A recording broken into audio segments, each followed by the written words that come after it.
ସଜନୀ ଘରେ ଅଛୁ? ମାଇକିନିର ତ ସଜବାଜରେ ଦିନ ସରୁନାହିଁ, ଆଉ କରିବ କଣ? ବସିଲୁ ବ ମୁଁ କଣ ସବୁ ଆଣିଛି ବ। ହଉ କଣ ସବୁ ପ୍ରେଜେଣ୍ଟ ପଇଲେ ହାଲୋ ହାଇ କହିବ। ଦେଖ କଣ କଣ ସବୁ ତମ ଗ୍ରୁପକୁ ଆଣିଛି। ତମେ ସବୁ ଏକୁ ବ୍ୟବହାର କଲେ ତମ ଧିଅ ମୁଣ୍ଡ ଭଲ ରହିବ। ଖାଲି ପଇସା ରୋଜଗାର କଲେ କଣ ହବ? ହଁ ସେ ମାଇକିନାଡା ଗୋଟେ ସେ 3 ନମ୍ବର ମାଇକିନାଡା ଖାଲି ଗୋଟେ ଲେଟର ଆସୁ ତାକୁ ସବୁ ଜଣେଇ ଦବ।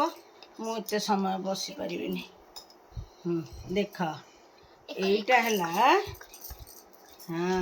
ପ୍ରେଜେଣ୍ଟ ପଢି ସାରି କଣ ପଡିବ ମ ତମେ ପକଉଥାଅ। ହଁ ସେଇଠି ବସୁ ଏପଟକୁ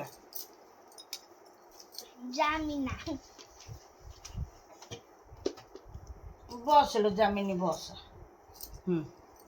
ଜାମିନି ଦିଦି ମୋ କଥା ଦେଖ, ମୋର ଡେରି ବହୁତ କାମ ଅଛି। ଏଇ ଦେଖ ଇଏ ହଉଛି ଆଲବେରାର ହର୍ବାଲ କଣ୍ଟ୍ରାକ୍ଟ ହେଲା। ଏକୁ ଗରମ ପାଣିରେ ପିଇଲେ ତମ ଦେହ ସଫା ରହିବ। ଯୋଉ ତମର କଣ ସକାଳ ନିତ୍ୟକର୍ମ ପୁରା ସୁରୁଖୁରୁରେ ହବ ହେଲା। ଆଉ ତମ ଦେହକୁ ଇମ୍ୟୁନେଟ୍ କରିବ। ତମେ ଏକୁ ସବୁବେଳେ ପିଇବ। ଆଉ ଏଇଟା ହେଲା ଡାଏ ଫ୍ରି ଜୁସ୍। ହଁ ଅଧା ମୁଁ ସମସ୍ତଙ୍କୁ ବା ଦେଖେଇକି ଚଖେଇକି ଆଣୁଛି। ହଁ ଏଇଟା ଗୋଟେ ଜୁସ୍ ଜାମୁକୋଳି ଅଁଳା ବହୁତ ପ୍ରକାର ଏଇଠି ଲେଖା ହେଇଛି ମିଶିଛି। ଏକୁ ଯିଏ ତମ ଶାଶୁ ଶ୍ୱଶୁର ବୁଢ଼ା ବୁଢ଼ୀ ଡାଇବେଟିସ୍ ହେଇଥିବେ ସେମାନେ ଯଦି ଖାଇବେ ସକାଳେ 2 ଠିପି ଆଉ ସନ୍ଧ୍ୟାବେଳେ 2 ଠିପି ଖାଲି ପେଟରେ, ଡାଇବେଟିସ୍ କୁଆଡ଼େ ବାଟ ପାଇବନି। ଆଉ ଏ ମାଇକିନା ଧିଆ ହାତ କଣ ଏଇଟା ହଉଛି କଣ କହିଲ ହର୍ବାଲ ଟି ହେଲା।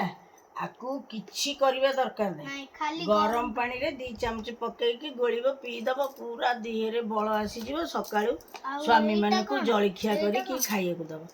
ଇଏ ହେଲା ପଞ୍ଚବଟୀ କ୍ରିମ ହେଲା।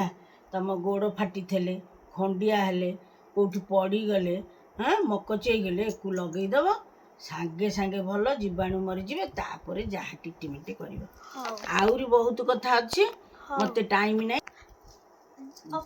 ଜୋରେ ବେଶୀ ଗରମ ହେଲାଣି, ସି ବିଚ୍ ଗଲେ ହୁଅନ୍ତା। ଭାରି ଗରମ ପା କହୁଛୁ। ମତେ ଆସିବାକୁ ଯୋଉ କଷ୍ଟ, ଖାଲି ତୁ ଡକେଇଥିଲୁ ବୋଲି, ନହେଲେ ମୁଁ ଆସିନଥାନ୍ତି। ସେମାନେ ବି ଡାକିଲେଣି। ଆଉ ମୁଁ ଯାଉଛି ତାହେଲେ, ସେମାନଙ୍କୁ ପଚାରିବି। ସେମାନେ ଆଉ ତମ ଗୋଷ୍ଠୀ ତାଙ୍କ ଗୋଷ୍ଠୀ ମିଶିକି ଗୋଟେ ଟ୍ରାଭେରା କରିବା, ପୁରୀ ଯିବା, ଜଗନ୍ନାଥଙ୍କୁ ଦେଖିବା, ସମୁଦ୍ରରେ ଗାଧେଇକି ଓହୋ ଥଣ୍ଡା ହେଇକି ଆସିବା। ଓମ୍ ଶାନ୍ତି। ହଉ କାଲି କାମ ଦେଖିବା। ଏକୁ ନେବି ନା ଥିବ ରଖିଥାଅ ନହେଲେ ନେଇ। ହଉ ନିଅ, ମୋ ବ୍ୟାଗରେ ଆଉ ଅଛି, ମୁଁ ତାଙ୍କୁ ଦେଖେଇକି ଆଣିବି। ହଉ ଠିକ ଅଛି।